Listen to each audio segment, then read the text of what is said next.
لیکن کرنل صاحب کہتے ہیں نہیں، وہ برابر اسکول جاتا رہا، محنت بھی کرتا رہا، اور میٹرک کرنے کے بعد وہ اپنے خاندانی جو ان کا ایک طریقہ کار تھا کہ ان کے خاندان کے زیادہ لوگ جو تھے وہ فوج میں بھرتی ہو جاتے تھے، وہ چھوٹا چودھری بھی فوج میں ہی بھرتی ہو گیا۔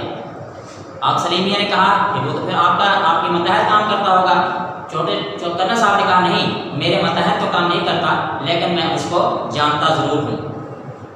تو سلیمیہ نے کہا کہ ابا جان کبھی ہم ان سے ملنے کی یعنی کہ ملنے کی خواہش کا اظہار کیا اور ملنے کی خواہش کی، تو ماسٹر جی نے کرنل صاحب نے کہا کہ اگر آپ اس سے ملنا چاہتے ہیں ہم آپ کو ملوا دیتے ہیں۔ کرنل صاحب نے بازو پھیلا دیے۔ اس پر سلیمیہ نے کہا کہ ابو جی آپ، تو اس پر جو ہے چھوٹے چودھری جو سلیمیہ اور اس کے علی بخش کی آنکھوں میں جو ہے اس کے لیے محبت کی چمک پیدا ہو گئی، اور ایاز جو ہے اپنے اصلی لباس میں بھی کچھ ایسا معیوب نظر نہیں آتا تھا۔ تو اس لیسن میں جو ہے بیٹے ہمیں خاص طور پر یہ بات سمجھانے کی کوشش کی گئی ہے کہ کوئی بھی چیز جو ہے بذات خود بری نہیں ہوتی۔ دیہاتی ہونا اتنا برا نہیں ہے، سادہ زندگی بسر کرنا اتنا برا نہیں ہے۔ بہت سارے جو دیہاتی لوگ ہوتے ہیں وہ پہلے مرکزی خیال میں بتایا گیا کہ وہ بڑے بڑے عہدوں پر فائز ہو جاتے ہیں محنت کرنے کے بعد، لہٰذا ہمیں اپنے اس رویے کو جو ہے ترک کرنا چاہیے۔